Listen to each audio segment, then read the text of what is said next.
story. Anyway, audiences worldwide were first introduced to Quentin Tarantino with Reservoir Dogs. Let me see if he's on the line, but it was Pulp Fiction that won him an Oscar and launched him into this A-list status he's in. Some people say he's all about style over substance. Some people say he's glamorized violence. Some people say he's a genius. His latest movie, Kill Bill, is a tale of a former assassin's quest for revenge. It stars Uma Thurman and Lucy Liu. Now, Quentin joins us. There he is, baby. How are you, Quentin? I am here, Jen. How you doing? New York. All right, all right. I haven't seen you since Pulp Fiction. Now, here I am. Do I look just as handsome? Yeah. Okay. I think they used that colored gel, though, that they used for Lucille Ball on Mame. Oh, really?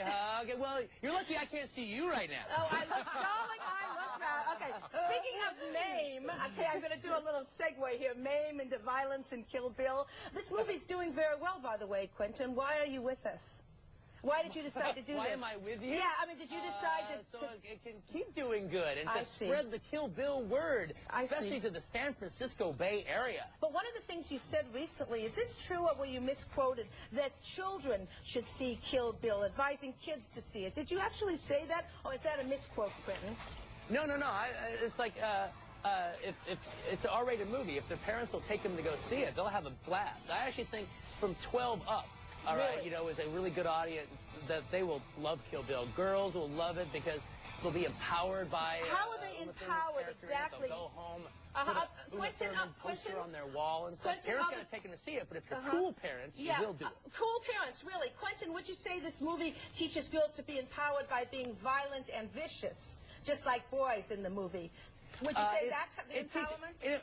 It empowers women, it empowers girls by the fact that Uma Thurman is a female warrior. She's a female avenger. Right. Revenge is like one of the classic staples in drama. I see, but a lot of innocent people. I've seen the film, and to have girls not be not only the girlfriends in movies, but you know, this is a movie about women. They're not about cute girls going it's about killer women. All right, with their butts and their t-shirts that stop below their before their belly button, asking permission to kick ass. These girls just kick ass. They're warriors. They live by a code of honor, and they die by that code of honor too. And innocent people die along the way. It's about that kind of thing. Now, tell me this. You know, innocent people die along the way because unfortunately, that's the story of revenge. Revenge is messy. It never works out the way you want it to. Why the need for so much gruesome, graphic violence? Why not let us imagine Because it's so much fun, Jan. Really? Get it? Oh, really? Okay, I'd like to see you walk down the street and get attacked by some kids who've just seen your movie. But you saw me. See, Jan, you're all messed up because you're talking about real life. Oh, and I'm talking about the movies. You got to get it straight. Now, if you want to talk about the movies, we'll talk about the movies. Okay, and kids at 12 can tell the difference. we'll talk about real life. Kids at 12 can tell the difference. You tell their parents that, Quentin. I saw movies when I was a kid, all right? I saw all the movies that I'm basing my movies on are movies I saw as a kid, and yes, kids go to a movie theater, they can tell the difference. Maybe you couldn't when you were a kid, but I could. Okay, honey, we're getting the hook. You're doing well, obviously. You're laughing all the way to the bank, and I know some parents I'm having would a great time making a terrific movie that people are having fun seeing. Maybe not you, but you know what, Jan? I don't think I made it for you. I bet you didn't, and I'm glad you didn't. I'm just sorry. Well, don't worry about that, baby. We'll move on. You're doing great. What do you care about me? All right, Quentin. Well, look, it's your genre. You own it. It's your genre, and you own it. And that's why he's Quentin Tarantino doing so well. And this is a movie that he thinks kids should see. And I'm on the record saying I do not think kids should see it. I think adults who see it should be warned. It's very violent, incredibly violent, and soulless. There's no soul in it. And I wonder how he sees women being empowered when there's no soul. All right. Thanks, Jen. Okay. Thank you. We'll be right back. Stay with us. Congratulations on the movie. Why did you want to make a movie with slavery as a theme? Did that just come with making a Western in that period? God, I've always wanted to explore slavery in a film before. But I think actually my real reason to, I've always wanted to explore slavery, but I guess the reason that actually made me put pen to paper was to give Black American males a Western hero, give them a cool folkloric hero that could actually be empowering and actually pay back blood for blood. And that's the revenge bit? I mean, is that essential to make Well, him a hero? In the case of in the case of laying waste to a genocidal white racist class in the institution of slavery, yes, that would be the reason to do it, as opposed to just a historical story where this happens and this happens and this happens and this happens and that happens. So you can't be surprised by the controversy that's come along with it. Well, you can't. I don't think you can actually make a movie about slavery in America that it's not going to be controversial. Are you very disappointed by some of the reactions, Spike Lee especially? Oh, I couldn't be happier with the reaction to this movie. It's been fantastic. It's good publicity, I suppose. Well, But no. It's creating a nice debate. Even the people who don't like the film, all right, are actually I am responsible for people talking about slavery in America in a way that they have not in 30 years. But you must care very deeply that this doesn't become, a film that stands out from the rest of your body of work as one that is, trashed by more people or anything like that. It's not trashed by more people. What you're saying is not correct. It's not trashed by more people. I'm not saying it is. I'm saying, that, are you concerned? I mean, no, I'm not talking about the movie right now. You're talking about, I'm talking about there is actually a dialogue going on about slavery right now that has not been happening at all. It's a subject people are afraid to talk about. And now because of this movie, people aren't afraid to talk about it. People are talking about it.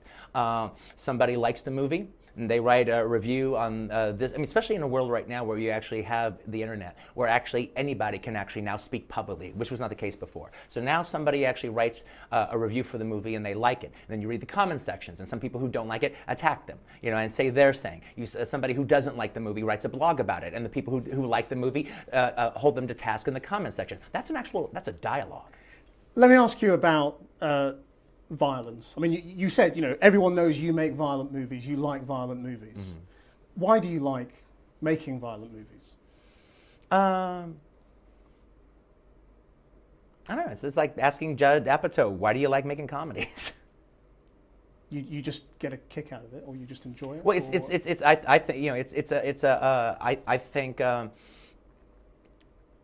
I think it's good cinema. I consider it good cinema. You sit there in a movie theater when these cathartic violent scenes happen. I'm talking about the cathartic violent scenes. I'm not talking about there's two types of violence in this movie. There's the brutality of the violence in the day put upon the slaves the rape during the time. I don't think there's any rape going on in the movie. All right, but there's brutality to the slaves. That hasn't been dealt with in America to the extent that I deal with it. And I'm showing you that there was two Holocausts in America. This is one of them. We've dealt with the Indian Holocaust, the Holocaust of the American Indian in America. But we haven't been dealing with the Holocaustic aspects, the Auschwitzian aspects of the slave trade in America. My movie deals with that. Then there's the cathartic violence of Django paying back blood for blood. And that's why, is that why you think people like watching violent movies? People who are not violent people? Or twisted people in any way, but why it's okay to go into a movie and enjoy the violence? Yeah, well, it's a movie. It's a fantasy. It's a fantasy. It's not real life. It's a fantasy. You go and you watch a kung fu movie, and one guy takes on 100 people in a restaurant. That's fun. But why are you so sure that there's no link between enjoying movie violence and enjoying real violence? I'm going to tell you why I'm so sure. Do not ask me a question like that. I'm not biting. I refuse your question. Why? Because I refuse your question. I'm not your slave and you're not my master. You can't make me dance to your tune. I'm not a monkey. I can't make you answer anything. I'm asking you interesting questions. And I'm saying I refuse. Okay. Well, no, I was just asking you why. That's fine. But you see, Jamie Foxx has said we can't turn our back and say that violence in films or anything that we do doesn't have a source of influence. Then you should talk to Jamie Foxx about that. And I think he's actually here, so you can. I'd love to, but I mean, it's interesting that you have a different view, and I'm just trying to explore that. Yeah, and I don't want to, because I'm here to sell my movie. This is a commercial for the movie. Make no mistake. Well, you have views. Yeah. So you don't want to talk about anything serious. I don't want to talk about what you want to talk about. I don't want to talk about the implications of violence. I haven't wanted. Because the reason I don't want to talk about it because I've said everything I have to say about it. If anyone cares what I have to say about it, they can Google me. And they can look for 20 years what I have to say about it. I haven't changed my opinion one iota. No, but you haven't fleshed it out. That's the only reason. It's not my job to flesh it out. No, it's my job to try and ask you to. And I'm shutting your butt down. And that's entirely your This is a your commercial right. from my movie.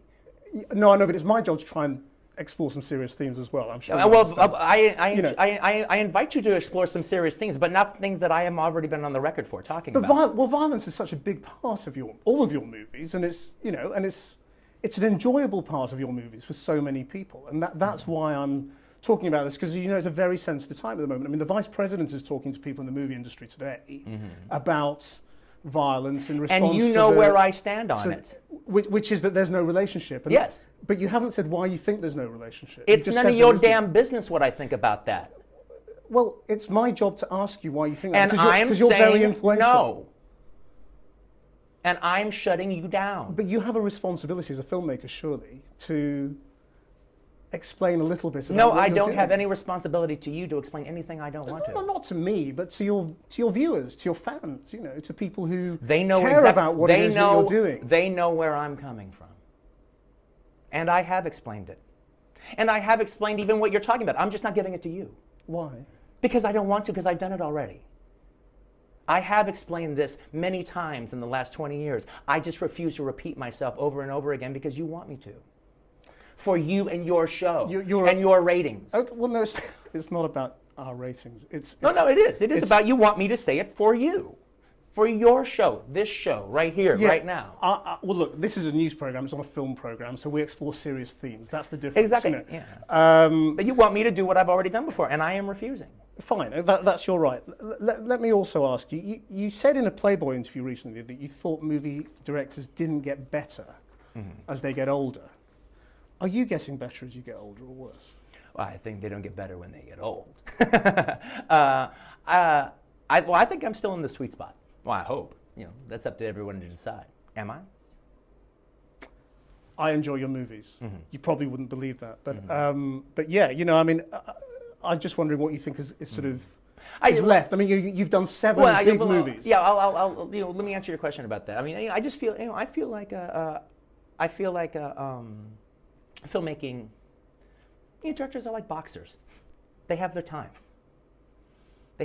Hopefully, I'm on the right side of my time. All right, but at a certain point, a boxer loses it. And it's all about knowing when to retire. It's all about knowing when to hang up the gloves, or in my case, I guess the megaphone. Quentin Tarantino, thank you very much. Thank you.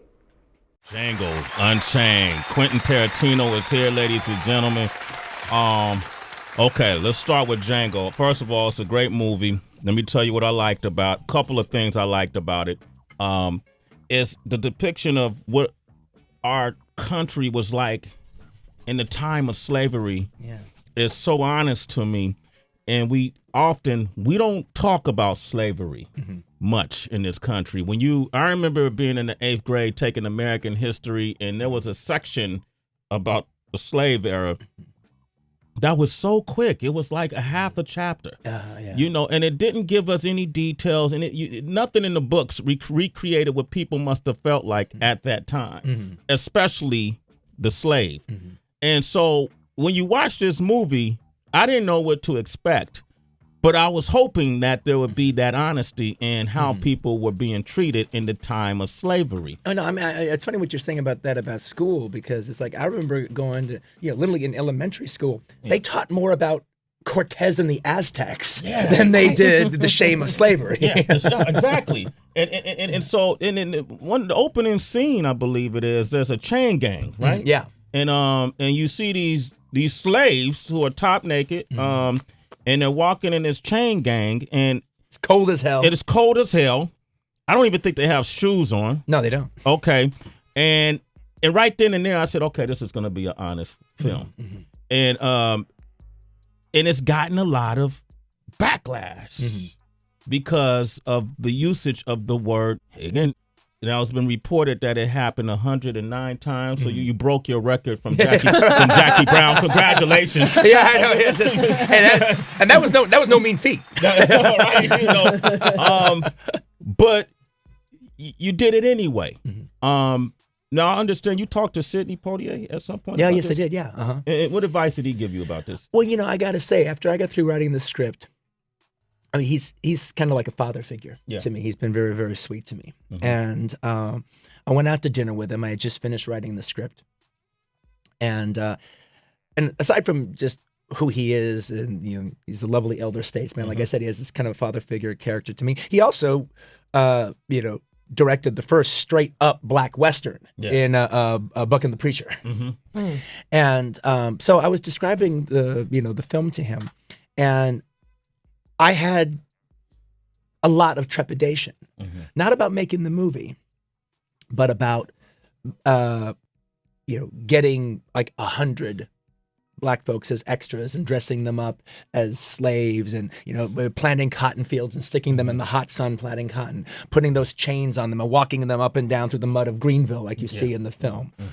I mean, it just it was personally painful, the idea of actually asking black folks to do that. I know why I'm doing it, but I was I had trepidation. And but if you were black, do you think you would have being a white man? Or is that why? Yeah. Okay. Well, no. Actually, I think being a human. All right. Just asking them to do. Being a white dude didn't help any matters. All right. Didn't make it better. All right. But I thought that could be too painful. Yeah. And so I was toying with the idea of maybe doing some of those scenes in another country. Like maybe, it'd be supposed to be Mississippi, but it would take place like in the West Indies. That's where we'd shoot it, or build a plantation in Brazil and have it be Brazilians in the back. Because it's just, even though they had slavery there, there's just a once removed quality, because you're not dealing with Americans about America. And he just told me to man up. He told you to Sidney Poitier told you to man up? Told me to man up because, it sounds like you're just afraid of your own movie, and you can't make your movie if you're afraid of it. Yeah. It's like everyone knows what time it is. He was in a movie called Band of Angels where he played a slave with Clark Gable and Yvonne DiCarlo, and that's after Gone with the Wind. It's one of the biggest slave movies made in Hollywood. And he goes, everyone knows what you're doing. We're all professionals. Everyone's there. And by the way, if you're going to be shooting in Louisiana, there's a lot of poor motherfuckers there, man. They need that money. And so they need that time, and they need to be able to tell the story of their own history. Wow. So you hired locals, right? Oh, absolutely. Yeah. To play the role of slaves. Yeah. So that makes you a modern day slave master. No. Okay, I'm joking. Now it's interesting. No, but one of the things I did with that, the way to kind of deal with that, so I didn't have literally a residual effect that you could almost feel that way. Almost what you said, because if you did it wrong, you could be a symbolic version of that. So they were not just extras in a crowd scene hanging in the back. I treated everybody as actors. And I always talked with them. Jamie's always talking with them. We're always talking with them. They're watching me make my movie every day. They were really down with it. They're like, man, he's just out there creating every day. We love watching him do it. Everyone was treated with respect. We took, you'd see a little different than back in the old days when you're doing it, when you're not doing it for real. You'd have slaves, people playing slaves in the cotton field, and they're like, hey, can I get a coconut water? Coconut water. Yeah, you got to talk to some guy. You got Fiber One bar. Yeah, Red Bull. Oh, you talk to another guy. Oh man, this ain't nothing, man. I played a slave in Abraham Lincoln Vampire Hunter. I'm gonna be a slave in 110 Years a Slave coming up. When you leave, that movie will be coming in. And they get money. We had Kerry Washington, who plays Django's Love, Lost Love. 21 minutes to the hour. Quentin Tarantino was here. And, she came on the show early. She was actually talking about Scandal, but we started talking about Django Unchained because it was a movie I've been waiting to see, and she talked about, before we had any idea what was going on in the movie, she talked about playing her role and what it was like for her. There's a scene in the movie where she's being whipped, right? And that particular place where she's being whipped, did that hold some historical value? Oh, absolutely. The setting of that scene was what was called Shack Row. And that was the slaves' living quarters.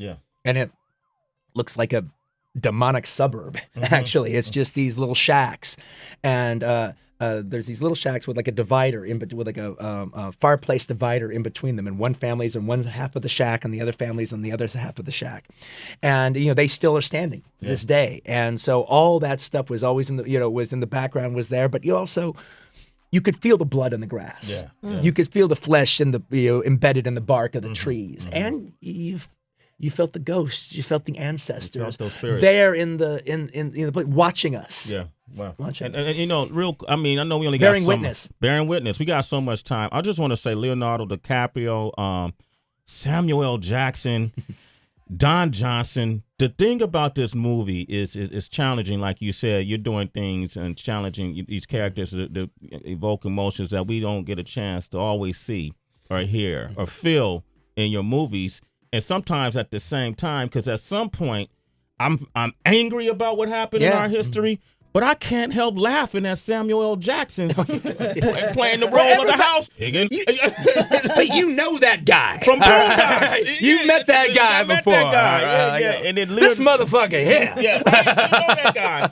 And Django, I said after seeing the movie, I said Django is my new favorite superhero. Yeah. And he got the girl. Oh, yeah. Well, I don't want to tell the movie. Did I just tell the movie? Oh, keep telling. Okay. Yeah.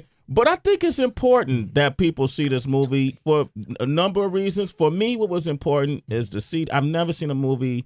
I saw Roots, in different movies that depicted that part of our history so honestly. And you broke the record in the movie. I know Spike Lee didn't agree with Jackie Brown. A lot of other people don't agree with that. But what's your stance on that? Well, again, in the case of Django Unchained, I think is absolutely silly because that was definitely the way. If somebody's going to say you use the word nigga more than it was used in the antebellum South, I'm going to say you're wrong. Yeah. I did not use it more. And I don't even think anyone can even say that with a straight face. Right. So then just get the fuck out of my face with that bullshit. Okay. And as far as I'm concerned about Jackie Brown, 15 years has proven the case. That movie's beloved. Okay, this is what I want to do. We got to take quick questions and quick answers, okay? All right. Quentin Tarantino's here. Joe from Memphis, what would you like to say? Hey, man, how you doing, Sweat? How you doing? Hey, man, let me ask you a question. I was listening to somebody else this morning, another show. I ain't gonna call no names, and they was announcing all of the actors on in this movie that had already got nominated. Everybody got nominated, but Jamie. What do you think about that? I think it's a damn shame. Yeah. I think it's a damn shame that Jamie didn't get nominated. I mean, it's been a good day for us this morning because we got all these nominations. But I guess you can't nominate every motherfucker. All right, but I wish Jamie had gotten a nomination. I think he's amazing in the film. Jamie is right now. He's a subject of a lot of controversy because of something he said in his monologue on Saturday Night Live. I want to play it for you. Django Unchained, I play a slave. How black is that? And in the movie, I have to wear chains. How whack is that?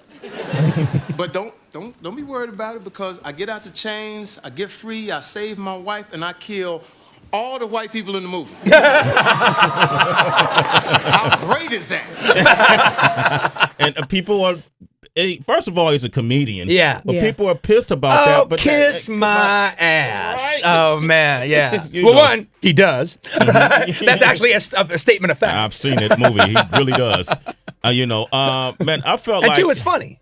It is funny. It's a fun movie. It's funny. I want to say... We got Rob on the line from Texas real quick. What would you like to say, Rob? Hey, what's up, Sway? Hey, FB. Hey, quick, man, I love your stuff, man. Is it like the Oriental version of Django that you did? Is it something like that? What, you mean like Kill Bill? No, didn't you do an Oriental version of something like this, like Django or something Oh, like wait that? a minute. This, I did Kill Bill, but I think you may be talking about RZA's movie, Man with the Iron Fist, that came out earlier this year. Yeah, that's written and directed by RZA from the Wu-Tang Clan, Bobby Diggs. Yeah. And I was one of the producers on that film. And that's a fly flick. Yeah, RZA's a good friend of mine, man. Quentin, I want to thank you for coming through. I hate that we have to go, but I know me too, man. Me too.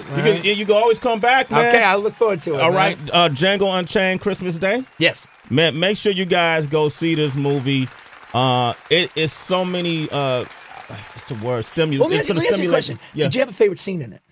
Oh, okay. Let me see my favorite. He's gonna scene. tell okay. again. All right. Hold up. Oh man, Getting the girl ain't really I can't say favorite scene. One of my tell, Sway. well, Don Johnson was so funny. Yeah. In the movie, there was a scene where the bounty hunter, what's his name? Christoph Waltz, King Schultz, yeah. Okay. It came up to him, and they came on his plantation. He was looking for some the people he wanted to get the bounty for, of some outlaws. And Don Johnson wasn't entertaining them until he said he had. What, $5,000? Yeah, I have 5,000 reasons to change your mind. Yeah. The line that I think is the funniest there is when Don Johnson asked the slave girl to show Django around. Yeah. But Django is actually free. Yeah. So he has to explain to the slave girl, look, he's free, so you can't treat him like a slave. But she doesn't understand that concept. Yeah. And so she's a little like, huh? What do you mean? And he goes, so he's trying to explain it a little bit. She still doesn't quite understand it. And she goes, so you mean you want me to treat them like white folks? No, that's not what I said. It brings the house down every time. Yo, that's a hilarious move. I have a mini. I can't give you one favorite scene, but that's one of my favorites. But of course, the finale scene. Yeah. Of course, you know what? A lot of people get killed. Hell yeah. All right, Quentin Tarantino, man, you're a legend in my book. My pleasure, man. Appreciate your This work. is a great show, man. Thanks for having me on. Anytime, man. What's going on here? How's it going, man? How are you? What's going on here? What's going on here? What's going on here? Put that down. What's going on here? What are you doing? What are you doing? Do you not talk to me? Just for the. What are you doing? Hey, don't do that. Don't do that again.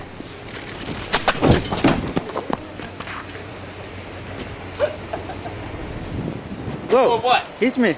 Go. Oh, Go. shut up. Go for it. Go for it. No, I gotta Go. Go for it. No, I gotta go for it. Yeah. Go. Hit me. Go. You started. Oh, I'm starting it? Yeah. Are you? Oh, you. So you know she's not just a guy from around here. You're actually a paparazzi guy? Go. Nah, I can't do it. Yeah, you know you can do it. Yeah, because you're filming. Yeah. But if that was off, I'd be whipping your ass up and down this street. Yeah, go. No,